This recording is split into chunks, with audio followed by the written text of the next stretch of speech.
就会。 Still low tide, No, I didn't say that inequality. at all. I don't think you understood what was at this point. America's wound. How did the lighthouse go out? SOS USA protests are in full swing. Recently, under the triple pressure of elections, protests, and the epidemic, American society is further torn apart. On the 17th local time, protests broke out in Los Angeles.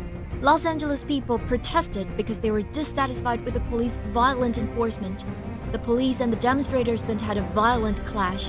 Subsequently, SOS USA appeared on the hot search list on Twitter. Thousands of American netizens caught for freedom protested against poverty, dissatisfied with police brutality, and the lack of free medical care. Some netizens even called for foreign leaders to liberate the United States. Violent crimes have surged in many parts of the United States recently, and New York City has even declared a state of emergency. President Biden also convened a meeting at the White House to discuss countermeasures and call for the formulation of a national crime prevention policy. However, the rapid increase in violent crime in the United States is the result of multiple factors, such as the ongoing epidemic, racial tensions, and the proliferation of guns. Therefore, it is really doubtful how effective the White House prescriptions can be to treat the violent diseases that have been worsening for a long time.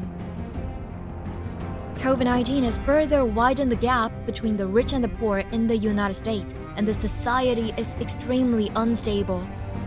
Since the COVID-19 epidemic, the U.S. economy has been hit hard, which has caused a large number of workers to be unemployed for a long time. Many people lack a stable source of income, the gap between the rich and the poor has further widened, and social instability has increased, triggering more violent crimes. U.S. election atmosphere is frenzied. Capitalists use all means to seize power. As the U.S. election day approaches, the atmosphere of the U.S. election is becoming more and more fanatical. Now in the United States, the national will is on the verge of disintegration. And capitalists have torn off their hypocritical disguise, and they no longer pretend to care about so-called democracy and freedom. There is only a megaphone for capital interests. Capitalists in the U.S. fight for power by all means. If this continues, under the triple pressure of elections, protests, and the epidemic, the United States may become even more chaotic. Will this beacon of freedom eventually go out? Let's wait and see.